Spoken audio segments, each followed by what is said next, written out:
TV ప్రేక్షకులకు నమస్కారం. అందరికీ శ్రీమాత్రే నమః. శ్రావణమాస శుభ సందర్భంలో మనందరం చదువుకుంటూ పారాయణ చేసుకుంటున్నటువంటి ఈ సౌందర్యలహరి శ్లోకాలలో ఇవాళ ఈ ఎపిసోడ్లో మనం చదువుకునేటువంటి శ్లోకం 36వ శ్లోకం.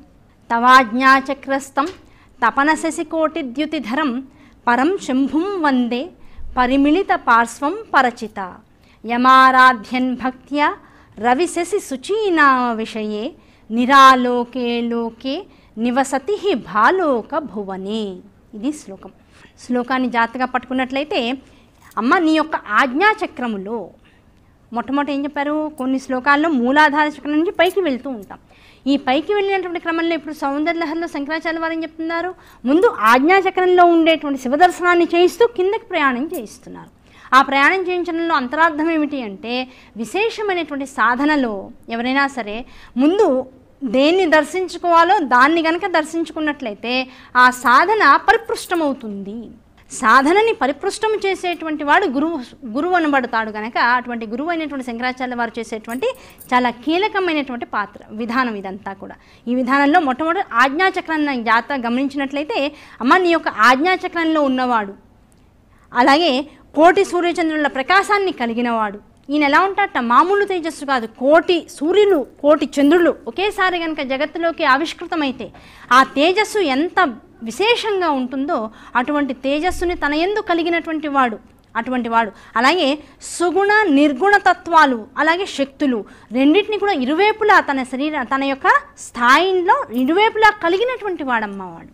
అలాగే అలాంటి శక్తులను కలిగి ఉన్నటువంటి వాడు, నిర్గుణుడైనటువంటి వాడు, నిరాకారుడైనటువంటి వాడు, నిరామయమైనటువంటి స్థితిని కలిగి ఉన్నటువంటి వాడు, అనుభూతిలోకి తెచ్చుకునేటువంటి వాడు. వాడు అనిత్యము ఏమని పిలువబడుతూ ఉన్నాడు అంటే శివుడు అనేటువంటి నామంతో పిలువబడుతూ ఉన్నాడు. ఆ శివుడు అనేటువంటి నామంతో ఉన్నటువంటి వాడికి నేను నిత్యము నమస్కరిస్తూ ఉంటాను. అంటే అర్థం ఏమిటి, అమ్మ యొక్క ఆజ్ఞాచక్రములో నిరంతరము కూడా శివస్వరూపం అనేటువంటిది ఉండి తపస్సు చేసుకుంటూ ఉంటుందిట. ఆ తపస్సు చేసుకునేటువంటి శివుని నుంచి జగత్తులోకి వ్యాపకమయ్యేటువంటి తేజస్సులు ఏవైతే ఉన్నాయో అవే విశేషమైనటువంటి జ్వాలాస్వరూపంగా అమ్మవారి యొక్క కుంకుమ భాగంలో మనకి దర్శింపబడుతూ ఉంటుంది. ఆ కుంకుమను ఎవరైతే నిరంతరము స్మరిస్తూ దర్శిస్తూ ఉంటారో అటువంటి వారికి ఇప్పుడు ఎవరు దర్శనం చేసినటువంటి అనుభూతి కలుగుతుంది అంటే శివస్వరూపాన్ని దర్శించినటువంటి అనుభూతి కలుగుతుంది. అది అంతరార్థం. అంటే అమ్మవారి యొక్క కుంకుమ పెట్టుకునేటువంటి ఈ ఆజ్ఞాచక్ర స్థానంలో ఉండేటువంటిది ఎవరు, అసలు ఈ కుంకుమ పెట్టుకునేటువంటి స్థానం ఇలా ఎరుపుగానే ఉండాలని ఎవరు చెప్పారు, అక్కడ అంత జ్వాల శివుని నుంచి వెలువడుతున్నటువంటి అంత జ్వాల ఉంది కనుక ఈ ప్రాంతం అంతా అమ్మవారికి ఎరుపు అయిపోయింది. ఆ ఎరుపే కుంకుమ. ఆ కుంకుమ నుంచి ఇక్కడ ఏమైంది, ఎరుపు జ్వాల రగులుతుంది. ఆ రగులుతున్నటువంటి దాని నుంచి ఇప్పుడు మనం నిత్యము చేసేటువంటి లలాట భాగంలో ఉండేటువంటి అమ్మవారి పాదానికి కుంకుమార్చన చేస్తూ ఉన్నాం. ఆ కుంకుమ వచ్చి జ్వాలలో పడుతుంది. ఇదేమవుతుంది, కాస్త నల్లగా మారినటువంటి అంటే మెరూన్ కలర్లోకి వెళ్ళినటువంటి బొట్టుగా మారిపోతూ ఉంటుంది. మెరూన్ కలర్లోకి వెళ్ళేటప్పటికి ఏమవుతుంది, అదే చంద్రకళలో చంద్రుని యొక్క కాంతిలో ఉండేటువంటి చిన్న మచ్చ అనేటువంటి భావన మనకి వసిన్యాది వాగ్దేవతలు లలితా సహస్రనామంలో ఇస్తూ ఉంటారు. అమ్మ నీ యొక్క కుంకుమ ప్రాంతం ఎలా ఉంది, కాస్త నల్లగా చంద్రునిలో ఉండేటువంటి చిన్న మచ్చగా మాకు దర్శనమిస్తుంది. అదే మేమేమంటున్నాం, ఆ మృగము కస్తూరి మృగము యొక్క నల్లటి ఆ మృగకాంతిని కూడా ఈ కుంకుమలో కనుక కలిపి నువ్వు బొట్టు పెట్టుకున్నావేమో నీ బొట్టు మాకు నల్లగా దర్శనమిస్తోంది అనేటువంటి మాట చెప్తూ ఉంటాం. ఆ నలుపుతనం ఏమైంది, నీ ముఖమండలం అనేటువంటి ఈ చంద్రునిలో ఈ పూర్ణచంద్రుడిలో ఈ కుంకుమ అనేటువంటి చిన్న మచ్చగా మాకు కనపడుతోంది అంటారు. అంటే ఆ మచ్చ ఇప్పుడు దేనికి తార్కాణం, శివుని యొక్క ధ్యాన స్థితికి, ధ్యానం అనేటువంటి ఆ గుహకి మార్గము అని చెప్తున్నారు. అక్కడ కూర్చుని శివుడు ఎప్పుడు కూడా లోపల ధ్యానం చేసుకుంటూ ఉంటాడట. అటువంటి శివుని యొక్క స్వరూపము అమ్మవారిలో స్థానము బొట్టు దగ్గర ఆజ్ఞాచక్రం దగ్గర మనకి దర్శనమిస్తూ ఉంటుంది. ఆ పరమేశ్వరుని ఆరాధించేటువంటి భక్తుడు ఎవరైతే ఉంటాడో, నిరంతరం పరమేశ్వరుని ఆరాధించేటువంటి వాడు ఏం చేస్తాడట, ఈ సూర్య చంద్ర అగ్నులకు గోచరము కానటువంటి, కంటికి ఏమాత్రము కూడా చూపుకు అందనటువంటిది ఏకాంతమైనటువంటి లోకాలయందు ఏ పరంజ్యోతి స్వరూపమైతే ఉంటుందో ఆ పరంజ్యోతిని దర్శించి చిట్ట చివరిగా నీ సాయుధ్యాన్ని పొందగలిగేటువంటి శక్తిని పొందుతూ ఉంటాడు. అంటే అర్థం ఏమిటి, అమ్మ ఇప్పుడు నిన్ను అని నీకు అలంకారాలు చేస్తాం, నీకు అలంకారాలు చేసి బొట్టు పెట్టాను, రకరకాల ఆభరణాలు ధరింపజేసాం, రకరకాల చీరలు నీకు అలంకరిస్తూ వస్తున్నాం. నీ చీరలలో ఆభరణాలలో అవయవాలలో ఉండేటువంటి రహస్యం ఏమిటో తెలుసా అమ్మా, అవన్నీ కూడా శివమయములే. ఎక్కడ దేన్ని మేము టచ్ చేసినా అదంతా కూడా శివస్వరూపంగానే మాకు దర్శనమిస్తుంది. ఆ శివస్వరూపాన్ని దర్శించుకుంటూ ఆ శివుణ్ణి నిరంతరము, నీలో ఉన్నటువంటి శివుణ్ణి నిరంతరము ఎవరైతే ధ్యానిస్తూ ఉంటాడో, ఆ శివుణ్ణి నిరంతరం అర్చిస్తూ ఉంటాడో అటువంటి వాడికి ఏమవుతుందట, ఈ సూర్యచంద్రులు, అగ్నులు, ఈ తేజస్సులు కావు తల్లి, ఈ లోకాలన్నింటికి కూడా అతీతమైనటువంటి లోకములు ఏవైతే ఉన్నాయో ఆ లోకములన్నింటిలోనూ కూడా ప్రకాశించేటువంటి పరంజ్యోతి స్వరూపం ఏదైతే ఉందో ఆ పరంజ్యోతి స్వరూపములోకి లయమయ్యేటువంటి అధికారికత వచ్చేస్తూ ఉంటుంది. ఆ అధికారికత కల్పించేది ఎవరో తెలుసా? నీవే. ఎందుకంటే వసిన్యాది వాగ్దేవతలు చెప్పారమ్మా లలితా సహస్రనామంలో, నువ్వు నిన్ను ఆరాధించిన వాళ్ళకి, నిన్ను పట్టుకునేటువంటి వాళ్ళందరినీ చివరికి ఏం చేస్తావుట, శివాస్వరూపంగా శ్రీ శివ శివశక్యైక్య రూపిణి లలితాంబిక అన్నారు. నువ్వు అప్పటిదాకా లలిత అమ్మవారిగా, అమ్మగా, సింహాసన వర్జినిగా, లేదు పంచబ్రహ్మాసన స్థితిగా, పంచప్రేతాసన స్థితిగా మాకు కనపడుతూ చివరికి ఏమవుతున్నావు, ఇన్ని రూపాలుగా ఉన్నటువంటి నిన్ను పట్టుకున్నటువంటి వాళ్ళందరినీ కూడా ఈ నామం దగ్గరకు వచ్చేటప్పటికల్లా శ్రీ శివాగా మారి శివశక్యైక్యము, శివునిలో లయం చేసేటువంటి స్థితిని మా అందరికీ కూడా కల్పించి ఈ లయమైనటువంటి జగత్తునంతటినీ కూడా శివుల్లో దర్శిస్తూ నువ్వు లలితాంబికా స్వరూపంలో జగత్తుకంతటికి కూడా సాక్షిభూతగా నిలుస్తున్నావు. అటువంటి నిన్ను పొందాలంటే ఎవరి వల్ల అవుతుంది? ఎవడైతే శివుణ్ణి నీయందు దర్శించి శివుడికి నమస్కరిస్తాడో అటువంటి వాడికి మాత్రమే పరంజ్యోతి స్వరూపమైనటువంటి నీయందు సాయుధ్యాన్ని పొందేటువంటి అవకాశం లభిస్తూ ఉంటుంది. అటువంటి నిన్ను పొందాలన్నా, నువ్వుగా భాషించేటువంటి అయ్యవారిని పొందాలన్నా, అమ్మా నాకు ఏమిటి తెలుసా శరణు, ఇగో శంకర్లు ఇచ్చినటువంటి శ్లోకాలు మాత్రమే. దీని ద్వారానే నీ యొక్క ఇంత అద్భుతమైనటువంటి రూపాన్ని నేను దర్శించగలుగుతున్నాను, కనీసం భావించగలుగుతున్నాను. మనోఫలకంలో భావనామాత్రకంగా ఉండేటువంటి ఒక రూపాన్ని ఇక్కడ చక్కగా జాగ్రత్తగా విశ్లేషించుకుని దాన్ని దర్శిస్తూ పులకించిపోతూ ఉన్నాడు. ఆ పులకింత భావన ఎప్పుడైతే నాలోకి వచ్చిందో, ఆ పులకింత నా భావన ద్వారా వచ్చింది. అంటే ఇప్పుడు భావనలు ఎవరున్నారు తల్లి? నీలో పరమశివుడు ఉన్నట్లే నా భావనలు ఎవరున్నారు? యాదేవి సర్వభూతేషు, ఈ భావం అనేటువంటి బుద్ధి రూపంలో ఉండేటువంటి నీకు నమస్కరించుకుంటూ యాదేవి సర్వభూతేషు బుద్ధి రూపేణ సంస్థిత నమస్తస్సే నమస్తస్సే నమస్తస్సే నమః. కనుక నాకు ఇంత భావన కలిగింది అంటే బుద్ధి ద్వారానే. ఈ బుద్ధి నువ్వే, ఈ బుద్ధి ద్వారా కలిగేటువంటి చింతనలన్నీ నీవే. కనుక నిన్ను దర్శిస్తూ, నిన్ను చింతిస్తూ, నీ గురించినటువంటి ప్రేరకముతో ఎప్పుడైతే నేను నీ సాధన చేస్తూ ఉంటానో చివరికి ఏమవుతుంది, అంతా జగత్తులో ఉండేటువంటి పరంజ్యోతిలోకి లయమైనట్లు, అంతా లయమైనటువంటి తర్వాత ఏ పరంజ్యోతి అయితే నీవుగా నాకు దర్శనమిస్తావో నా సాధన వల్ల ఆ నీలోకి నేను నా స్వస్వరూపంతోనే లయమైపోతూ ఉన్నాను. అలాంటి ప్రజ్ఞ, అలాంటి వికసనం, అలాంటి విశేషమైనటువంటి అనుగ్రహం నీ వల్ల నేను పొందేటువంటి అవకాశం ఈ శ్లోకం నాకు ఇస్తోంది. పట్టుకోగలిగితే అనుభూతికి వస్తుంది. పట్టుకోకుండా కేవలం ఇవన్నీ ఎందుకైనా, ఇవన్నీ మనకు అవుతాయా, ఏదో చెప్తారు శ్లోకాలు అన్న తర్వాత, వేదం అన్న తర్వాత ఏదో రకరకాల విషయాలు చెప్తారు. ప్రతిదీ మనం అనుభవిస్తామా, అంత చేయగలమా అని అనుకుంటూ ఉంటాం. చేస్తే అన్నం తింటే ఆకలి తీరుతుంది. పిల్లవాడు ఏం చేస్తాడు, స్కూల్ నుంచి వస్తాడు, నీరసం నాకేదో కావాలంటాడు. ఏది పెట్టినా వద్దంటాడు. అన్నం ఉందిరా, నీకోసం ఇష్టమని ఫలానా చేశారా, ఇది పెడతారా, అది పెడతారా, ఏమొద్దు, వాడికి ఏదో కావాలి, లోపల నిస్త్రాణ. అన్నం తింటే తగ్గుతుందనేటువంటి దానికి వాడికి అహంకారం, వాడికి ఓకే అన్నివ్వదు. దాంతో తల్లి ఏం చేస్తుంది, 2 బాది వేపు మీద కూర్చోబెట్టి బలవంతంగా అయినా సరే వాడి నోట్లోకి 2 ముద్దలు పెడుతుంది. అప్పటిదాకా వద్దు అని గింజుకున్నవాడు, తింటూ కూడా ఏడుస్తున్నవాడు ఏం చేస్తాడు, తిన్నాక శక్తి వచ్చి ఆనందంగా ఉంటాడు కదా. అనుభవించకపోతే, తనకి తానుగా లోపల తీసుకోకపోతే అమ్మవారు కష్టాన్ని ఇచ్చి కష్టంగా అయినా సరే ఈ శ్లోకాన్ని చదివిస్తుంది.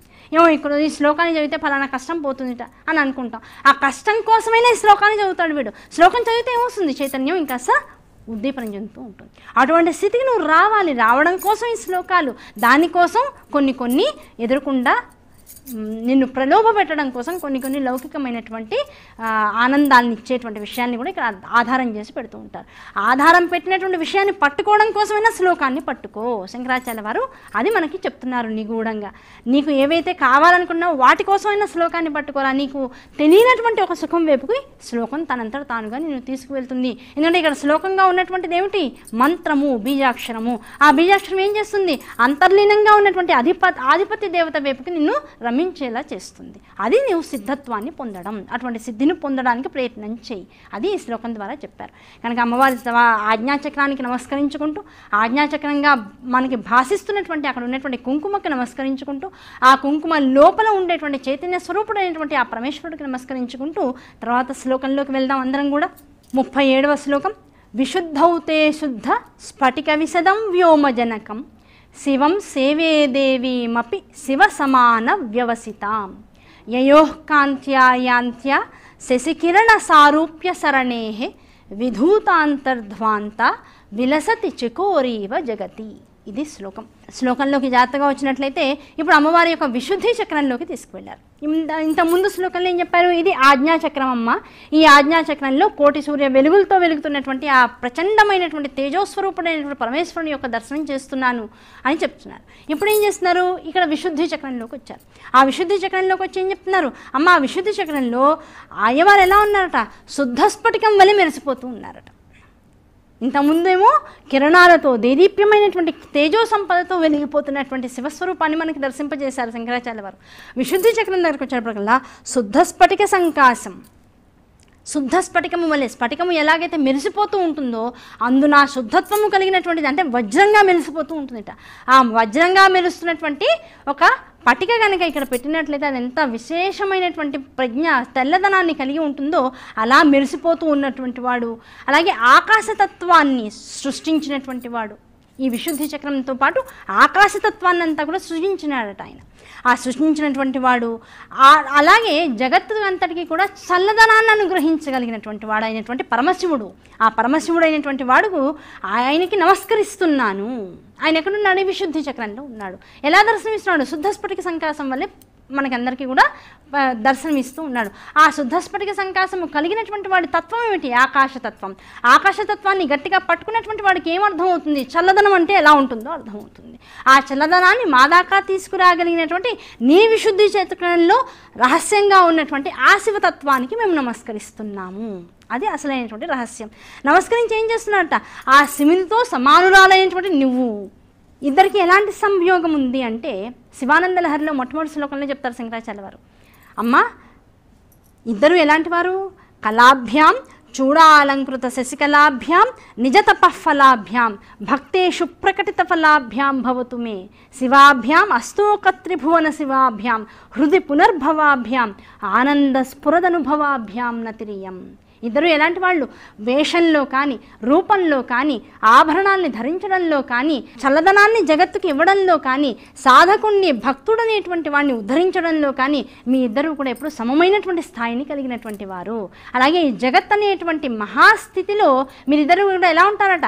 అర్ధనారీశ్వర స్వరూపులుగా, ఒకరి తపస్సుకి ఒకరు ఫలితముగా వచ్చినటువంటి వారిగా, దొరికినటువంటి వారిగా ఇద్దరు ఒకరినొకరు ఆనందింప చేసుకుంటూ, ఒకరిని ఒకరు నిత్యము ధ్యానించుకుంటూ, తపించుకుంటూ, ఒకరి కోసమై ఒకరు జగత్తుగా ఆవిష్కృతమవుతూ, ఆ జగత్తు యందు ఇద్దరు రమించిపోతూ ఆనందాన్ని అనుభవిస్తూ జగత్తుకు ఆనందాన్ని అనుగ్రహిస్తూ ఉన్నారట.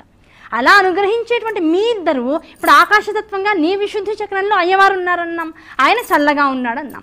అలాంటి చల్లదనాన్ని కలిగి ఉన్నటువంటి విశుద్ధి చక్రాన్ని నీ యందు కలిగినటువంటి తల్లివి నీవు కూడా ఇప్పుడు ఎలాంటి దానవు? శివునితో సమానమైనటువంటి దానవు. శివునితో సమానమైనటువంటి నిన్ను గౌరీ స్వరూపంగా నేను నమస్కరిస్తున్నానమ్మా. అటువంటి గౌరీ స్వరూపంగా ఉన్నటువంటి నీకు నమస్కరిస్తే ఇప్పుడు ఏమవుతుంది? మీ నుంచి వచ్చేటువంటి చంద్రుని వంటి కాంతుల వలన ఇద్దరు కూడా ఏం చేశారు?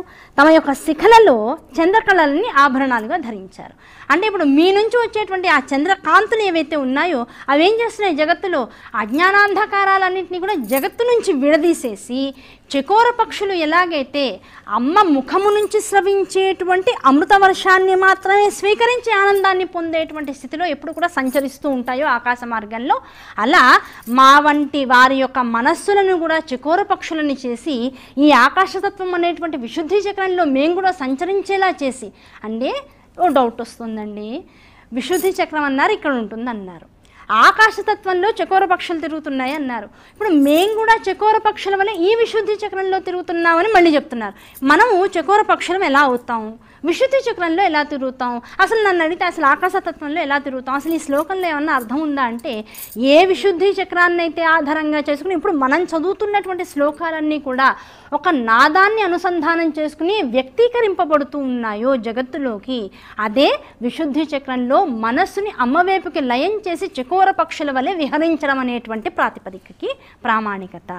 కనుక ఇక నువ్వు ఏ అక్షర సముదాయాన్ని అయితే ఇక్కడ క్రోడీకరించుకుని ఒక స్వరూపాన్ని ఇచ్చి దాని శ్లోక స్వరూపాన్ని ఇచ్చి ఆ శ్లోక స్వరూపాన్ని వెంట మనస్సుని రమింపచేసి మనస్సుతో పాటు భావాన్ని నిర్దేశించి ఇంత భావాన్ని కూడా నోటి ద్వారా వైఖరి స్వరూపంలో బయటికి తెస్తున్నావో ఆ వైఖరిగా విశుద్ధి యందు ప్రవిడమిల్లేటువంటి స్వరూపమే ఆవిడే ఆకాశతత్వాన్ని అవధరించి ఉన్నటువంటి నిత్యాస్వరూపము. అదే శివశక్త్యాత్మకమైనటువంటి అద్భుతమైనటువంటి ఆకాశతత్వము. అటువంటి ఆకాశతత్వానికి నిరంతరం ఎవరైతే నమస్కరిస్తూ ఉంటారో, అంటే నిరంతరము ఎవరైతే అమ్మవారి యొక్క నామాన్ని, అయ్యవారి యొక్క నామాన్ని, ఇటువంటి శ్లోకాలను, వైదిక వాంగ్మయాన్ని అనుక్షణము కూడా స్మరిస్తూ చదువుతూ ఉంటారో అటువంటి వారందరి మనస్సులు చకోర పక్షులే. ఆ చకోర పక్షులు చేసేటువంటిదంతా ఏమిటి? అమ్మవారి ముఖము నుంచి. వేదమంతా దేని నుంచి వచ్చింది? అమ్మ అయ్యల యొక్క ముఖము నుంచి వచ్చింది. ఆ వేదసారాన్నంతటి నుంచి కూడా ఏం వచ్చింది? వేదము. వేదము అంటే ఏమిటి? అమృతము. అటువంటి అమృతాన్ని, ఈ వాంగ్మయాన్ని పట్టుకుని చదివేటువంటి వారందరూ కూడా గ్రోలుతారు, అంటే తాగుతారు, అంటే అనుభూతిలోకి తెచ్చుకుంటారు. అటువంటి చకోర పక్షులుగా మేం మారేటువంటి అనుగ్రహాన్ని మాకు అనుగ్రహించు అని పరమేశ్వరుని తన విశుద్ధి చక్రంలో ఉంచుకున్నటువంటి అమ్మవారిగా భావిస్తూ నమస్కరిస్తూ ఉన్నారు శంకరాచార్యుల వారు. ఇప్పుడు మనందరం కూడా అటువంటి నమస్కారమే చేసుకున్నాం. కనుక అటువంటి తల్లి అమ్మవారి యొక్క కంఠదే ప్రాంతాన్ని చూసాము అంటే ఇప్పుడు మనకి ఏమర్థం కావాలి? ఆకాశతత్వంలో ఉండేటువంటి ఆ అద్భుతమైనటువంటి సూర్యచంద్రులు ఇద్దరినీ కూడా తన అలంకారాలుగా కలిగి ఉన్నటువంటి పరమేశ్వర స్వరూపాన్ని దర్శించగలగాలి. ఇక్కడ విశేషమైనటువంటి జ్వాలలతో, కిరణాలతో భాసిస్తున్నటువంటి కోటి సూర్యులు, కోటి చంద్రులతో భాసిస్తున్నటువంటి విశ్వస్వరూపాన్ని దర్శించాలి. ఇక్కడ సూర్యచంద్రులతో పాటుగా చల్లదనాన్ని కూడా కలిగి ఉన్నటువంటి శుద్ధ స్ఫటిక సంకాసము మెరుస్తూ ఉండేటువంటి శివస్వరూపాన్ని దర్శిస్తూ ఉండాలి. అంటే అమ్మవారి యొక్క 6 చక్రాలలోనూ ఉన్నటువంటి వాడు ఎవడు? పరమశివుడు ఒక్కడే. ఆ పరమశివుడు 6 చక్రాల్లో ఉన్నటువంటిది, కలిగినటువంటిది కనుకనే ఆ తల్లి కౌళిని, కేవలానర్ఘ్య, కైవల్య పదదాయిని అనేటువంటి నామాలతో పిలువబడుతూ ఉంటుంది. అటువంటి తల్లికి నమస్కరించుకుంటూ తర్వాత శ్లోకంలో కనుక వెళ్తే ఇప్పుడేం చెప్తున్నారు? సమున్మీల సంవిత్ కమల మకరందైక రసికం భజే హంసద్వంద్వం కిమపి మహతాం మానసచరం యదాలాపాదష్టా దశగుణిత విద్యా పరిణతి యథాదత్తే దోషాద్ గుణమఖిల మధ్య పయ ఇవా. ఇది మనకి 38వ శ్లోకంగా వస్తుంది. ఈ 38వ శ్లోకంలో కనుక మనం అందరం కూడా వెళ్ళినట్లయితే ఇందులో ఏం చెప్తున్నారు శంకరాచార్యుల వారు? అమ్మ బాగా పూచినటువంటి జ్ఞానకమలంలో బాగా పూచింది, బాగా ఇలా విస్తరించేసింది. అది మల్లె పువ్వు, తామర పువ్వు అనుకున్నాం. కాదమ్మా, ఇంకా నిన్ను పట్టుకున్నాక పూయవలసిందేమిటి? మాకున్నటువంటి జ్ఞానం. ఆ జ్ఞానం ఏమవ్వాలి? వికసించాలి. 37 శ్లోకాల ద్వారా ఇంత విద్యని అందించారు కదా శంకర్లు. ఆ శంకర్లు ఇచ్చినటువంటి విద్యని మేము నీ పట్ల చక్కగా ఆచరణాత్మకంగా తెచ్చాం కదా. నీకు ఇచ్చేటువంటి ఉపచారాలను ఈ శ్లోకాల ద్వారా తెలుసుకున్నాం కదా. ఈ శ్లోకాలు 37 శ్లోకాల ద్వారా ఏ మార్గం అయితే మాకు సూచితమైందో, ఆ సూచితమైనటువంటి మార్గం ద్వారా ఏ ప్రయాణం అయితే మేము చేస్తున్నామో ఆ ప్రయాణంలో ఏమైంది?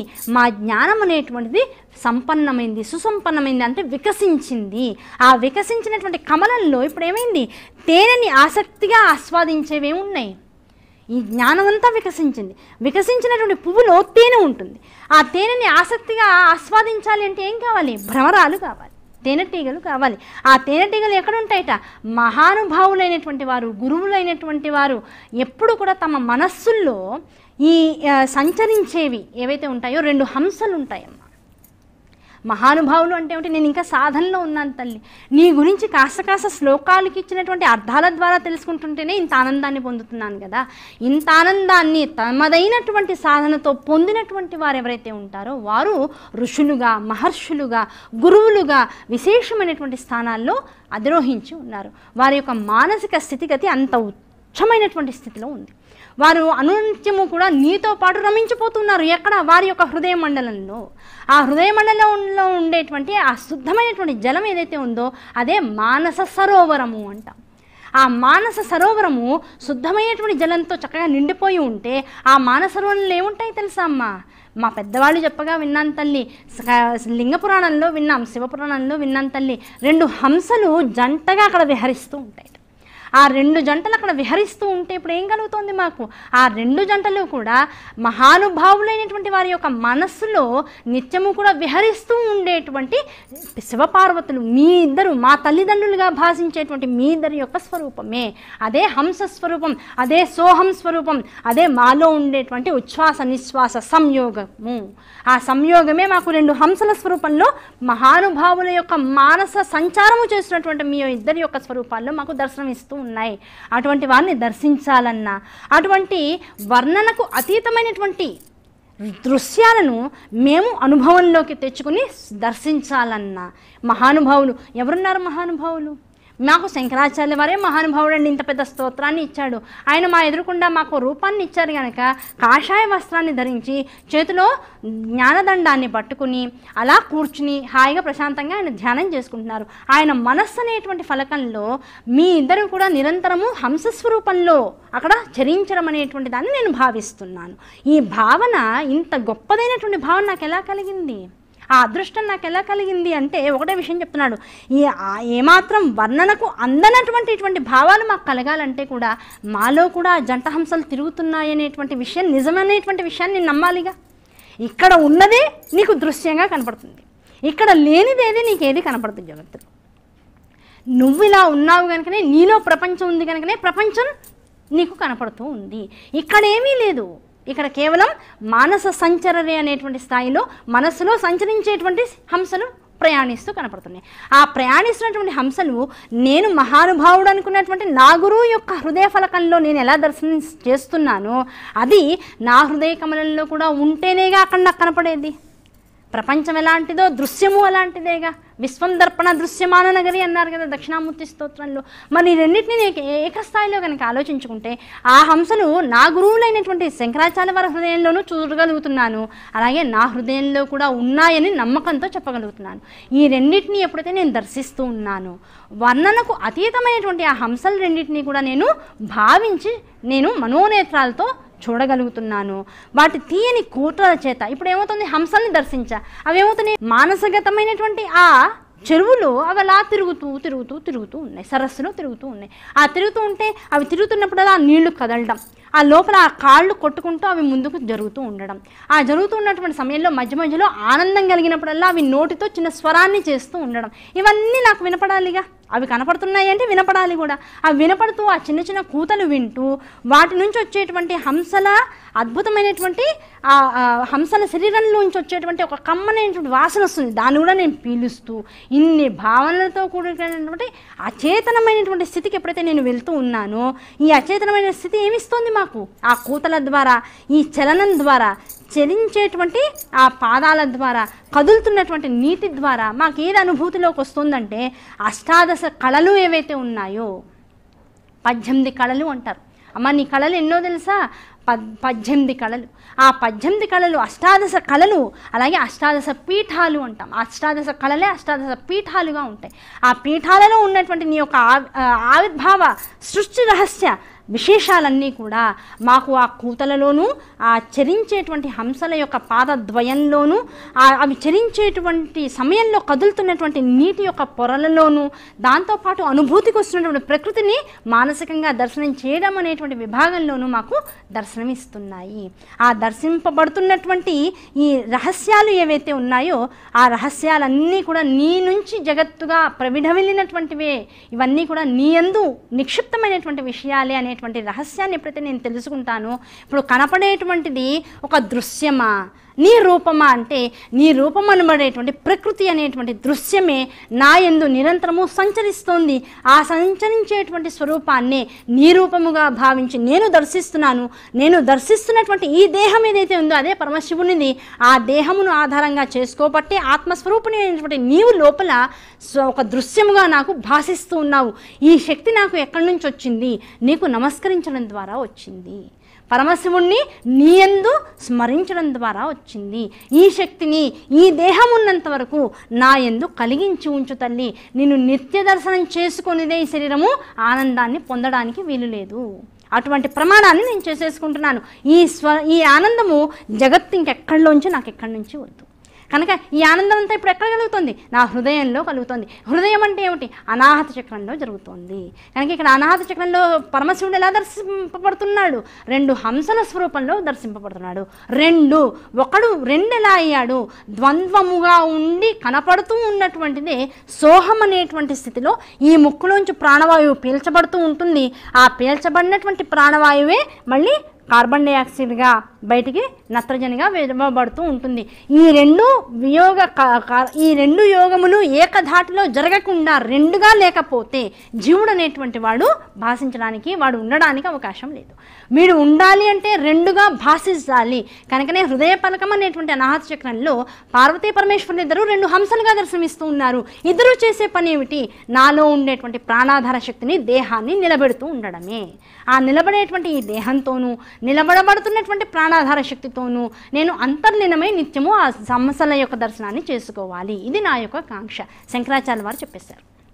ఇలా మనల్ని మనం యోగ స్వరూపులుగా దర్శించుకోగలిగితే అదే అద్భుతమైనటువంటి యోగ దర్శనము. అటువంటి దర్శనాన్ని చేయాలి. ఇవే పతంజలి యోగ సూత్రాల్లో కూడా నిక్షిప్తం చేసి ఉన్నటువంటి విధానాలు. జాగ్రత్తగా పరిశీలిస్తే జగత్తులో ఉండేటువంటి వాంగ్మయం అంతా కూడా వేదం నుంచే వచ్చినది. ఆ వేద సారమే సౌందర్యలహరి. ఇలాంటి స్వరూపాన్ని కనుక ఆవిష్కృతం చేసుకుంటే వేదాన్ని జాగ్రత్తగా పట్టుకోగలిగినటువంటి భాగ్యం ఈ జన్మలోనే మనకు కలుగుతూ ఉంటుంది. ఈ శ్లోకాలు 3 శ్లోకాలు చెప్పుకున్నాం. ఈ 3 శ్లోకాలని కూడా ఒకసారి రాగయుక్తంగా చక్కగా ప్రయత్నం చేద్దాం అందరం కూడా. తవాజ్ఞాచక్రస్థం తపనశశి కోటిద్యుతిధరం పరం శంభుం వందే పరిమిళిత పార్శ్వం పరచిత యమారాధ్యన్ భక్త్యా రవిశశి శుచీ నామ విషయే నిరాలోకే లోకే నివసతి హి భాలోక భువనే విశుద్ధౌ తే శుద్ధ స్ఫటిక విశదం వ్యోమజనకం శివం సేవే దేవీమపి శివ సమాన వ్యవసితాం యయోః కాంత్యా యాంత్యా శశి కిరణ సారూప్య సరణే విధూతాంతర్ధ్వాంతా విలసతి చకోరీవ జగతి సమున్మీలత్ సంవిత్ కమలమకరందైకరసికం భజేహం సద్వంద్వం కిమపి మహతాం మానసచరం యదాలాపాదష్టాదశ గుణిత విద్యా పరిణతిః యథా దత్తే దోషాద్ గుణమఖిలమద్భ్యః పయ ఇవ. ఈ 3 శ్లోకాలు కూడా విశేషమైనటువంటి ఆజ్ఞాచక్ర, విశుద్ధి చక్ర, అనాహత చక్రాలకి ప్రాతిపదికగా నిలిచేటువంటి స్వరూపాలు. కనుక ఈ చక్రాల్లో ఉండేటువంటి అమ్మని, అయ్యవారిని కూడా స్మరిస్తూ దర్శిస్తూ ఈ పూట ఈ స్వాధ్యాయానికి అందరం కూడా స్వస్తి చెప్పుకుందాం. మరో ఎపిసోడ్లో మరిన్ని శ్లోకాలతో చక్కగా అందరం కూడా ఆనందాన్ని పొందుదాం. అంతవరకు అందరికీ శ్రీమాన్.